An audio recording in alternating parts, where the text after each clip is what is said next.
80 years before International Air Tattoo 89, well, 80 years all but 2 days, the young Louis Blériot flew his X-1 monoplane across the English Channel. He landed in a field near Dover Castle, and it made him the first man to cross the Channel by powered flight. Had Louis Blériot been around this year at Fairford in Gloucestershire, he might have found it hard to believe his eyes. Not far short of 400 aeroplanes were at I-80-89. Most of them were military, and they came from 25 air arms from all around the world. Some of them were there to celebrate another anniversary, the 40th birthday of NATO, the North Atlantic Treaty Organization. IAT claims to be the biggest international military air show in the world. Now that's a hard thing to prove because it depends how you judge it. But what is clear is that IAT is so big that there isn't room for it and the Farnborough Air Show in the same year. Hence they alternate. It was Farnborough in 88 and IAT in 89. But IAT is very different from Farnborough. It's all in aid of charity, mostly the Royal Air Force Benevolent Fund. That's the fund that looks after Air Force people and their families who are in distress or need. IAT is actually the biggest single money spinner for the RAF Benevolent Fund. And one of the reasons it makes so much money is that it's run by about 2,500 unpaid volunteers, and it's supported and sponsored by a lot of prestigious commercial organisations, including, of course, the Sunday Express. Each IAT has a theme. This year it was Sea Search 89, which was a unique international meet of maritime and search and rescue operators. These are some of the aircraft involved and friends.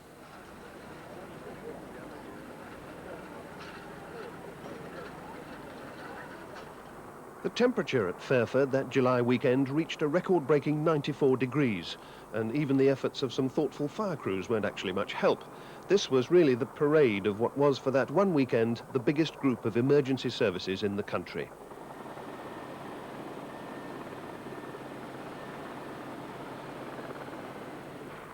About 230,000 people visited IAT during the 2 days of the tattoo. IAT also runs a flying scholarship scheme for the disabled. 9 disabled people learn to fly free every year. So to open the flying displays at IAT 89, one of them flew, although not as a pilot, but standing on the wing of a Super Stearman biplane. On the Sunday, it was Simon Weston, the Welsh guardsman who was extremely badly burnt in the Falklands conflict. Wing walking was just another challenge in what's become a lifetime of challenges for him. I think if you just keep smiling and take a positive attitude towards life and enjoy the challenges of life, because life will all too often will kick you in the teeth when you're down. But if you can stand up, smile and kick it back and just keep plodding on through life and keep smiling, the world smiles with you, crying, you cry alone. The courage of Simon Weston. Another distinguished Falklands veteran is the Chinook helicopter. Only one of these big beasts was left in the war zone after the Atlantic conveyor was sunk by an Exocet. But that one performed prodigiously. It just kept going despite all the odds, even after flying into the water in a snowstorm.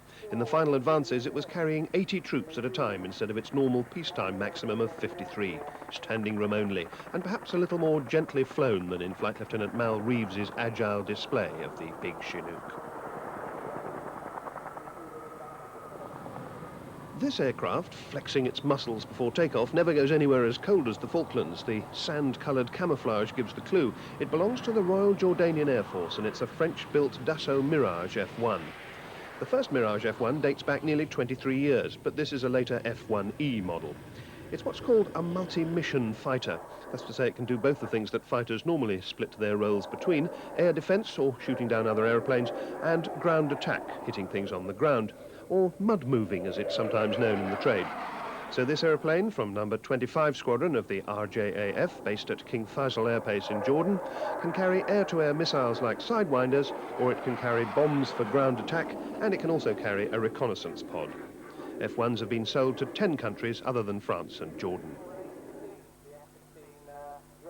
But this is the mud mover par excellence, the American Fairchild Republic A-10 Thunderbolt II, or as it's known to its friends who appreciate its mud-moving capabilities, the Warthog. Like the Mirage F1, and indeed like most modern aircraft, it carries nearly all its weapons underneath. You can see the 11 so-called hard points for the weapons under the wings.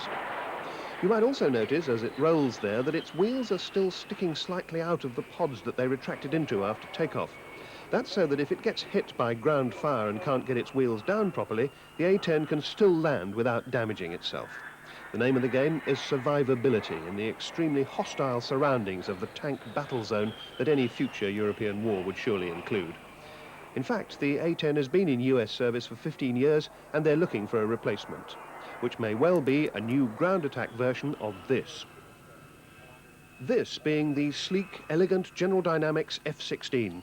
Somehow it looks a bit dainty, doesn't it, when you compare it with the tough, workmanlike Warthog. But it is already a multi-role fighter, and in its A-16 ground attack version, it will no doubt be as successful as the A-10. In the meantime, here is the Air Defence F-16, built under licence in Europe for the Royal Netherlands Air Force. Full throttle and afterburner on the single Pratt & Whitney engine, producing about 25,000 pounds of static thrust here, more than the 23,000 pounds weight of the F-16, which accounts at least in part for the ability of Lieutenant Martin Plaudet of the Dutch 315 Squadron to go straight from takeoff into a quarter loop with a roll on the way up. The other part of the F-16's controllability equation is its computerized fly-by-wire system. The computers stop the pilot taking the aeroplane too far and getting it out of control. In this steep spiral, Lieutenant Plaudet is able to stay just the right side of that divide, and the way the smoke streams upwards off the back edge of the wing shows how near the wing is to going out of control. This aircraft, incidentally, has some of its weapons hardpoints filled. On the wingtips, there are the smoke generators, and on the two inboard stations are Sidewinder air-to-air missiles. Well, actually, they're dummies, but they look right. One of NATO's crack frontline fighters, the F-16.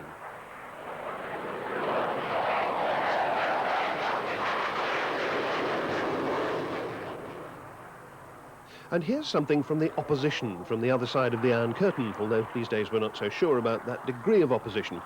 In any case, this splendidly agricultural-looking, and indeed agricultural-sounding piece of kit doesn't present much of a threat to NATO. It's the Soviet-built Antonov AN-2M, probably the world's biggest biplane. Its wingspan is bigger than an HS-125 executive jet, and it's got one huge 1,000 horsepower 9-cylinder radial Shvetsov engine. And as you can see, its job is agricultural spraying. What's it spraying here? Would you believe eau de cologne? Honestly, a nice smell then left by the Antonov, which actually belongs to the Hungarian National Flying Academy. And here's another aircraft from the Eastern Bloc, actually from Czechoslovakia. It's the Zlin Z50 SL. One of these was until last year the world aerobatic champion aircraft. This is one of very few outside the Eastern Bloc. It lives not far from Fairford, and it belongs to Vic Norman. He's talking to the crowd as he performs these flick rolls, taking the power off the engine halfway through.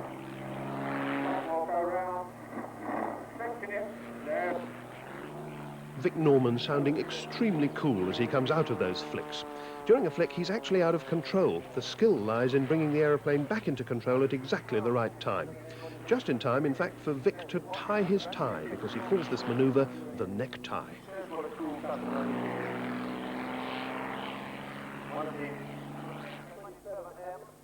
Now, after all that excitement, watch this boring old airliner take off.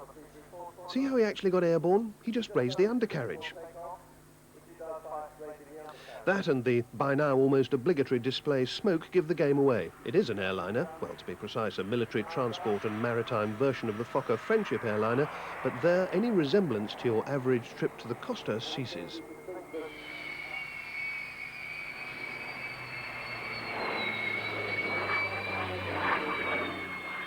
Oh, that'll have spilt the coffees. It's a good thing that Captain Jan Maasdam doesn't have some of his normal passengers on board. He and his F-27M, to give it its proper name, come from the Royal Netherlands Air Force 334 Squadron. One of their tasks is VIP transport, and probably their most important passenger is Queen Beatrix. Anyway, she's not on board at the moment, and this is a rather more military manoeuvre than the things we've seen so far from the F-27. This is a Khe-Sanh approach. It was designed by the Americans in Vietnam for getting into airfields that are surrounded by hostile ground troops. The idea is to stay above 1,000 feet until you're within the airfield boundary and then make a dirty dive for the runway. Anyway, the F-27 has often won prizes for its display in past IATs, but despite this spirited effort, it was not to be this time. Now, this gent is nothing to do with aeroplanes. He's the ground party for some parachutists, and the smoke is so they can gauge the wind at the spot where they hope to land. But before they land, they do some extraordinary things with their Pursuit 230 American parachutes. They being the free-fall parachute display team of the Royal Marines. First, these three start by being linked together by their feet with their parachute canopies side by side. They call this formation the tri-hand. Well, that's pretty, but perhaps not that unusual. But watch closely now as the three of them get their canopies equally spaced around an imaginary tube in the sky with themselves in the middle. They're now flying those parachutes vertically downwards, as you can see from the smoke. Their speed at this moment is about 85 miles an hour.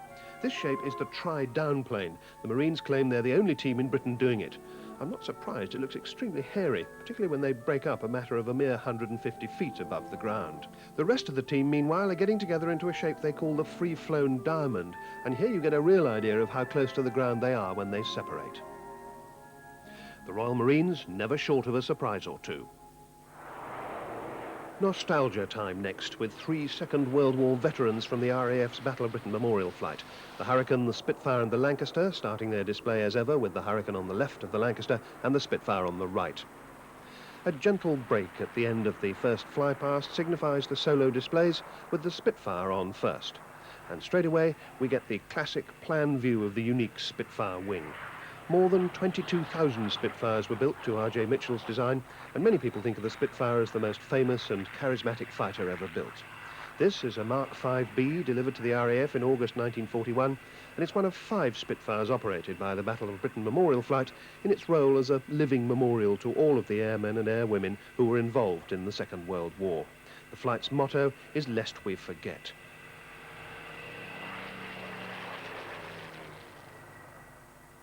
The Lancaster next. As a bomber, the Lancaster was not actually part of the Battle of Britain, but it was the major weapon that followed up Fighter Command's victory by taking the battle to the enemy's homeland.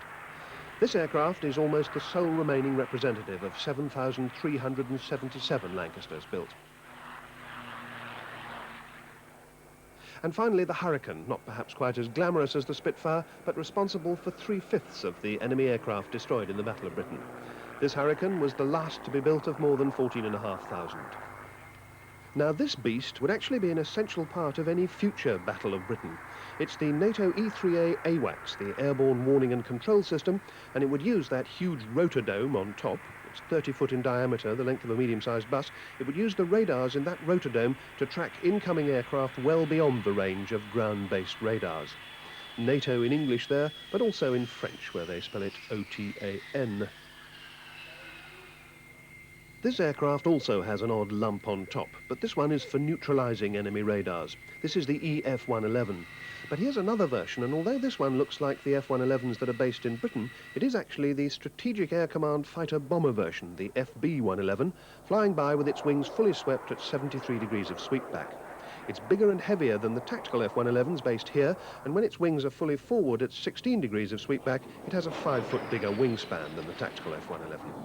Now, it's actually quite ancient. It first flew in 1964. Until a few days before IAT-89, this was the very latest in bombers. It's the Rockwell International B-1B, which lost its top status with the public debut in the States of the B-2 stealth bomber.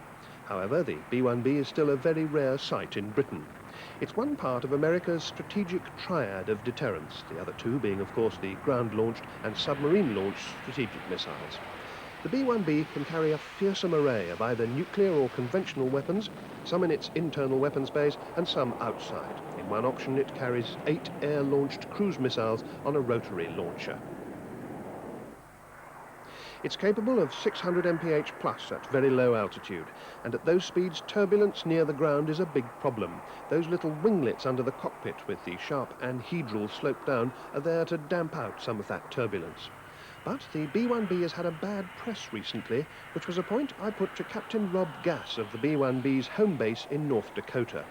Some of the early problems with the airplane, really any airplane bringing it online in the combat role we intend for the B-1 is going to experience some kind of problem. And we had our share of teething problems. Unfortunately, the press really picked up on it because of the expense of the airplane. It's about approximately $280 million per copy, and justifiably the public and the press is very interested in its development. However, the airplane has really proved to be just a fantastic flyer and highly capable of doing its combat mission.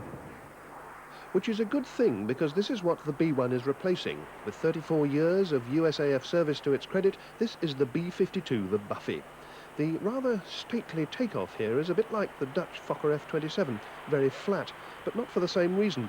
People have said very unkindly that a loaded Buffy only gets off the ground by virtue of the curvature of the Earth, and that despite 8 Pratt & Whitney turbofan engines working flat out.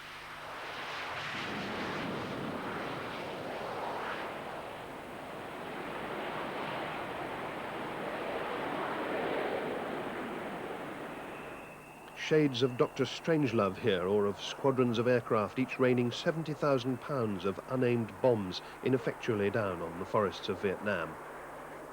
Now the local team from Fairford, which is the base for the European Tanker Task Force. This is the KC-135 air refuelling tanker, but instead of its earlier model with the very noisy Pratt & Whitney engines, this KC-135R has new, quiet General Electric SNECMet engines. Now, here's something straight out of Star Wars. This extremely sinister object is the Lockheed SR-71 Blackbird. Despite the fact that it's been around for very nearly 25 years, it's still the highest and fastest aircraft in the world. This is the servicing crew who look after the Blackbird when it's away from its detachment base at Mildenhall in East Anglia.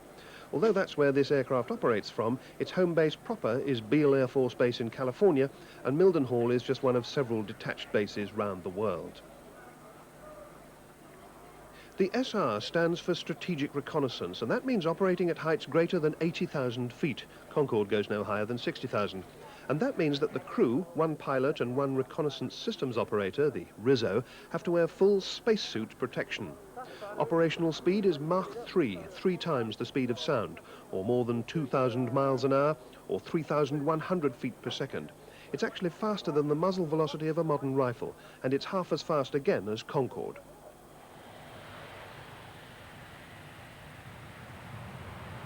As Major Don Watkins winds up the huge Pratt & Whitney J58 engines, they produce something more than 65,000 pounds of static thrust between them, and Blackbird is off, trailing a little plume of fuel vapour from the venting area at the back of the fuselage. The plume is soon gone, though, as the aircraft almost disappears in the searing temperatures of the reheated jet efflux.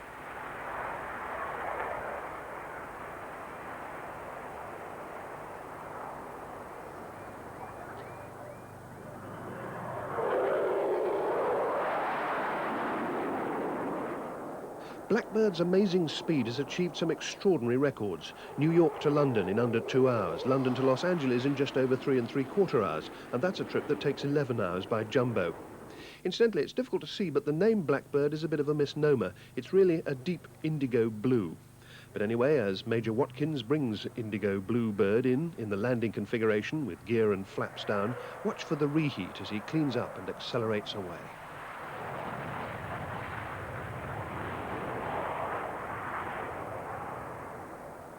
Now the Blackbird clears the stage for some Falcons, one of 3 teams at IAT with that name, although in this case the team is from Chile, and in Spanish the word is Halcones. Although this is our first look at a formation team, there were actually no less than 9 such teams at IAT. The Halcones, in their 5 Pitts Specials, came from further afield than any other team, from Cerrillos Air Force Base at Santiago, Chile.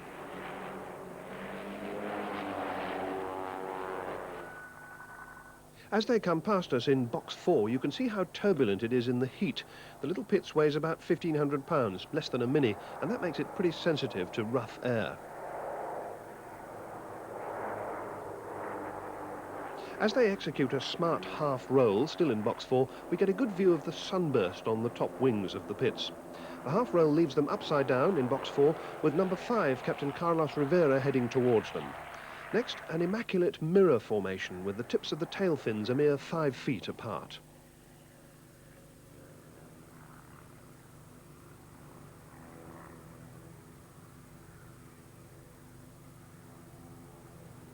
Now, with the other pair from the 4, it's kind of hard to tell who's which way up.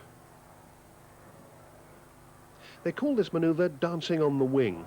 In fact, this sort of flying skill won for the Halcones the IAT 89 International Display Sword, which is presented by the Nationwide Anglia Building Society for the best flying demonstration by an overseas participant. Now, you'll remember those flick manoeuvres performed by the Zlin when I mentioned that the aircraft goes temporarily out of control. Well, imagine how much harder it is to do them in synchronization. The prize-winning Halcones from Chile. Now, you might be surprised to hear that this aeroplane was also a prize winner. In fact, it won the Sir Douglas Bader Trophy presented by Shell Oil for the best flying demonstration in the whole show. On the other hand, if you remember the Fokker F-27 display, then you might not be quite so surprised by the antics of an aeroplane flown by what fighter pilots very condescendingly call truckies, transport pilots. Well, so far so good. He took off, he got to a few hundred feet, and then he seems to have forgotten something. He's landed again, straight ahead, and coming to a full stop.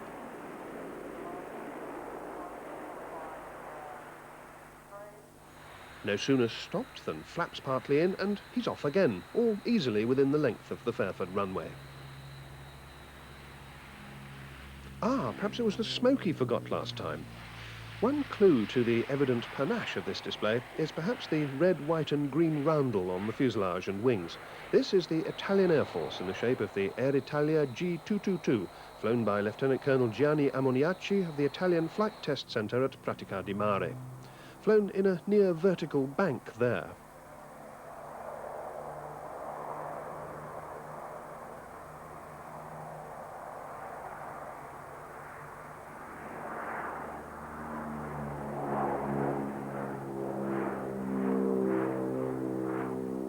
And as you can see from that unaccustomed view of a transport aircraft, the G222 is really a sort of mini Hercules with 2 engines instead of 4. And finally, to prove his transport credentials, the Colonel opens the back door so that we can see the G222's capacious freight bay. He really is a truckie, but he beat the fighter pilots in competition. Now, this team was a double prize winner at the last IAT in 1987. It's the Grasshoppers of the Royal Netherlands Air Force with their 4 Alouette 3 helicopters.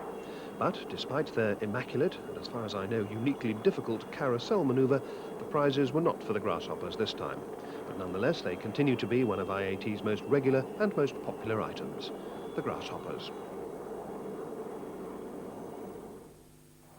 Another team now, another set of Falcons and more Pitts biplanes. These are the Royal Jordanian Falcons, sponsored by the Jordanian airline Alia.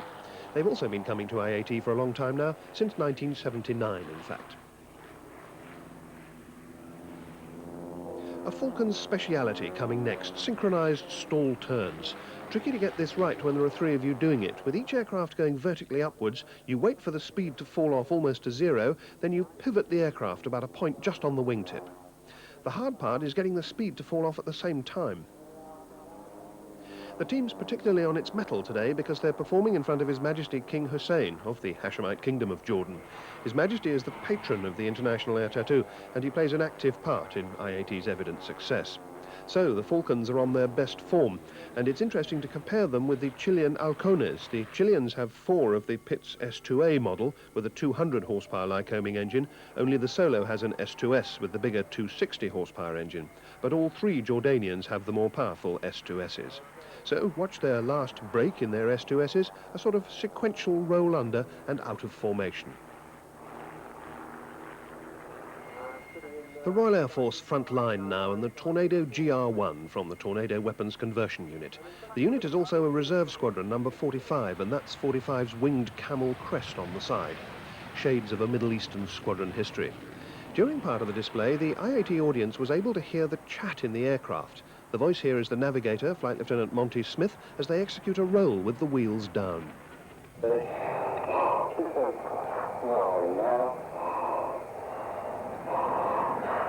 You can hear from the breathing that the crew is having to work quite hard. But look here at the weapons racks under the fuselage and the wings. The inboard wing rails are for Sidewinder missiles, and the outboard wing racks have dispensers on them for anti-missile chaff and flares. Now, the Tornado has swing wings, and whether the wings are fully forward like this, or fully back with 67 degrees of sweepback like this, those weapons racks have to face precisely fore and aft.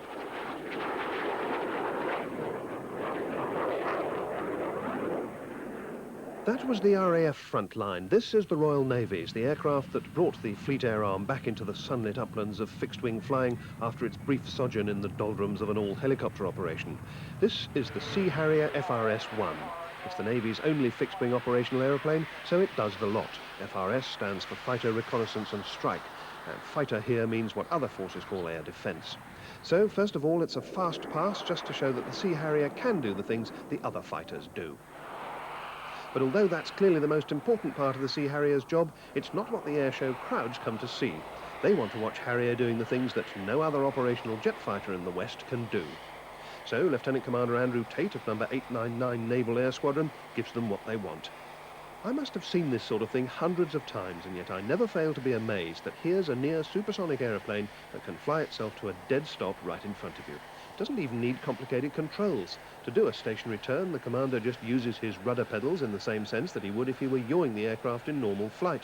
When he's in the hover, the pedals operate some sideways pointing air puffers at the tail, which swing the aircraft round.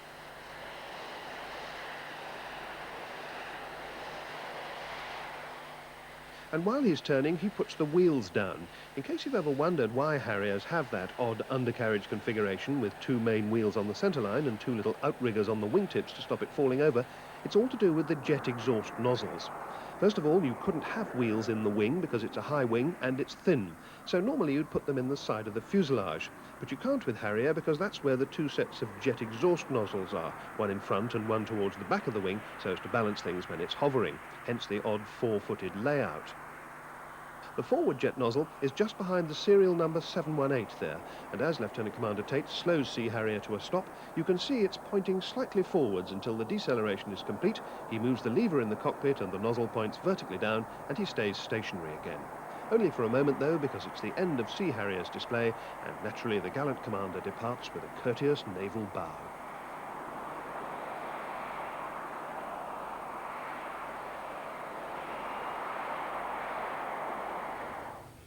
Next, one of the three jet formation aerobatics teams at IAT-89, the 7 Aviojets of the Spanish team Aguila, another team named after a bird, incidentally. Aguila means eagle.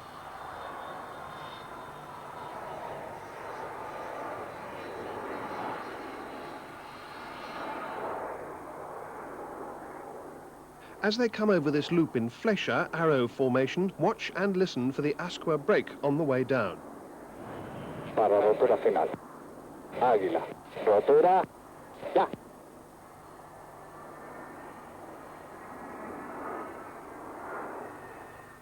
Now a flyby in Lanza, lance formation, with the leader, Captain Domingo Porras, upside down.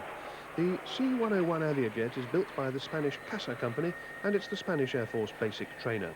You see it here in the standard colours of the Spanish Flying Academy, because unlike, say, the Red Arrows, who are a full-time team, Aguila are full-time instructors who only carry out their teamwork in their own time.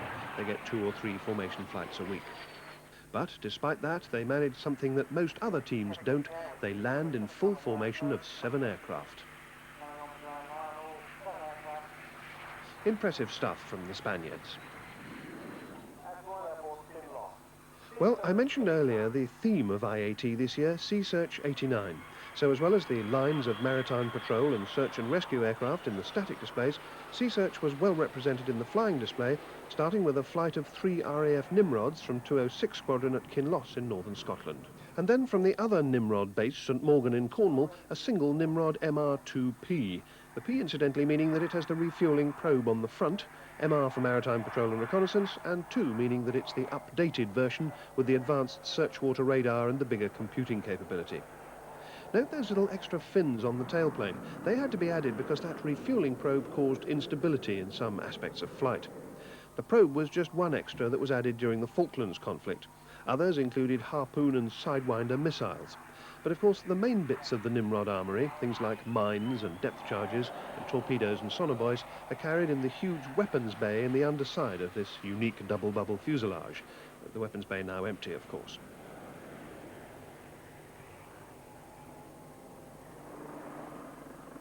Now, the other part of Sea Search is the humanitarian aspect of search and rescue, and there the Nimrod acts as the on-the-spot command post for the rescue helicopters, as for instance at Piper Alpha and Zeebrugge.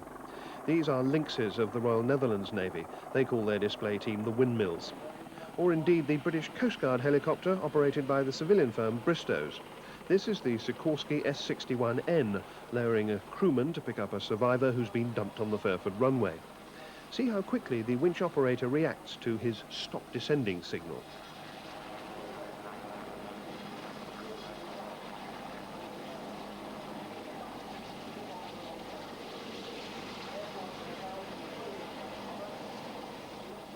One reason the S61N does this so well is that it has automatic hovering, and the aircraft's height and heading is being controlled by the winch operator. As far as the pilots are concerned, it's a hands-off operation.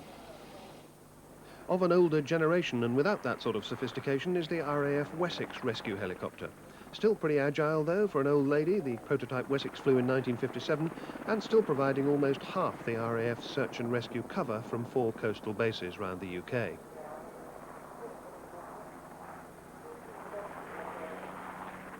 The rest of the RAF cover comes from Sea King helicopters at 5 other bases. This is a Sea King, but it belongs to the Royal Navy, and it was at IAT not to fly on the display, but as part of that enormous emergency services team that we saw at the beginning.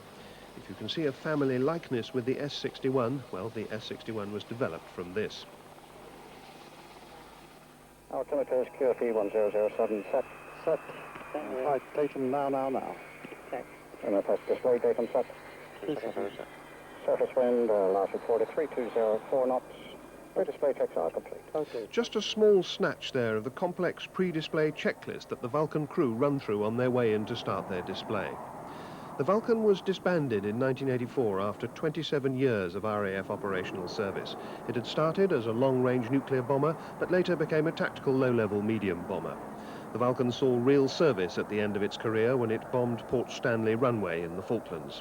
This aircraft, XH-558, is the last Vulcan. It's kept on for displays because of its enormous popularity as a display aircraft. But the RAF has said it won't fund it after 1990, so the Vulcan Association is looking for money to keep it going.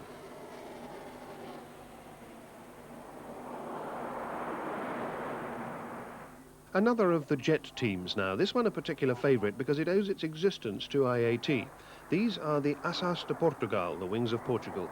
Until 1977, the Portuguese Air Force didn't have an established team, but when they got an invitation to IAT 77, the Chiefs of Staff decided they ought to have one, the Asas were formed, and they've been going strong ever since. Like the Spanish Águila, the Asas are not a full-time team. They're all instructors at the airbase at Sintra, and they only get to practice in their own time. Their aircraft are American Cessna twin-jet T-37Cs, and the red, white and green colour scheme reflects the colours of the Portuguese flag. Like all good teams, their display ends with a photogenic break.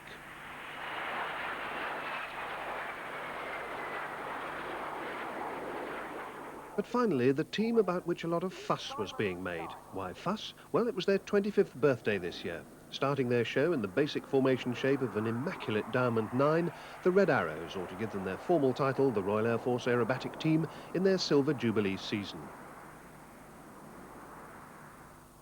There are more than 15 different formation shapes that they can use. Here, for instance, the whole team is rolling in a formation rather obscurely named Big Vixen. And here they're looping in a shape named after the Lunar Excursion Module Eagle.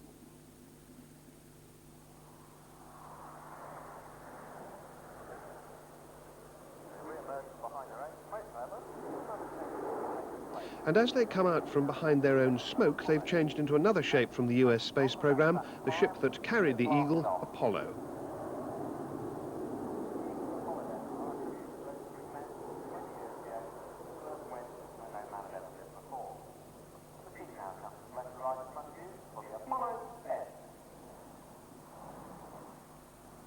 As they come round in the Apollo bend, you get a good view of the smart paintwork on the underside of the Hawks, sort of arrows within the arrows.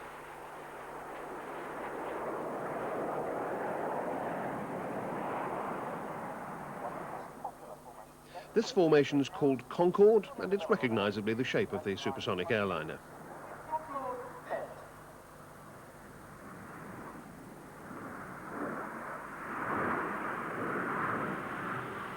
All of those shapes involve all 9 aircraft, but about halfway through the display, 2 aircraft, Red 6 and 7, split off from the rest, and as the remaining groups start a loop in what's called Leader's Benefit formation, 6 and 7 split again and start painting the shape of a heart in the sky.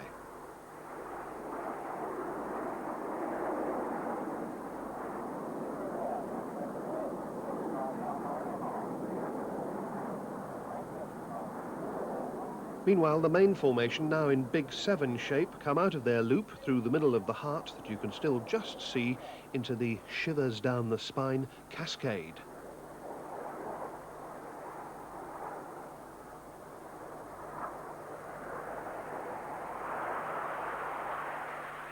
In fact, aeroplanes were not the only things that were cascading. The champagne was flowing as well, and even the cake depicted a sort of cascade. As the arrows relax at their celebration, perhaps some of them are reflecting on their luck, not only at being Red Arrows in the first place. There are many young men who join the Air Force with the ambition of becoming an arrow, but only 3 lucky ones actually achieve that ambition each year, and most of them only stay 3 years on the team, but also at their good fortune at being an arrow in this auspicious year.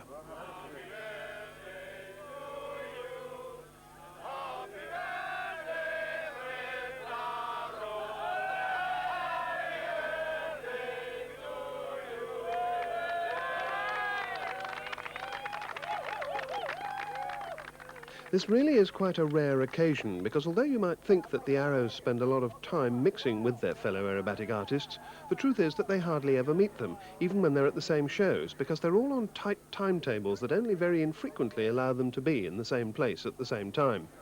So to have all this formation aerobatic expertise gathered together and able to swap experiences and anecdotes is an almost unique occurrence.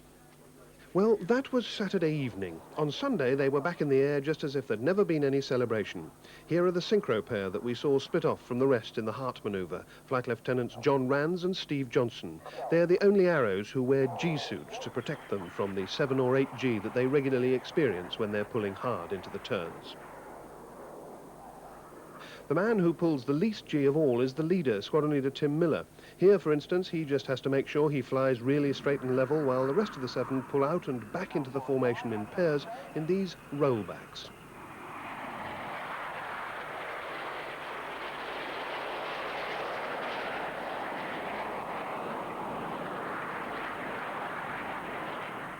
For this part of the show, the synchro pair and the main formation alternate so that there's never a gap in the spectacle. Here, John Rands and Steve Johnson have introduced something new this season, the inverted pass. Notice how Steve Johnson's tail fin is just slicing through John Rands' smoke. And here they're back to pulling lots of G again as they perform the shackle. Meanwhile, the main formation is being much more graceful as they leaf gently skywards like the pages of a giant book. Look at it another way and you'll see why they call this the caterpillar. But Messrs. Rands and Johnson are still hard at it, crossing and recrossing, upside down, right way up, but always spine-chillingly close and often at closing speeds of 750 miles an hour. And however much G they can pull, they're unlikely to overstress their British Aerospace Hawk aircraft, which can certainly take more than 9 G. But the other 7 are winding themselves up for one of the great camera opportunities of the show. They're in box formation as they go up into a loop away from us. As they go over the top and disappear behind their own smoke, you can't actually see it, but they've changed into Vixen formation, which is named after the naval jet fighter. And the piece of goose-pimply magic that they're about to perform is the Vixen break.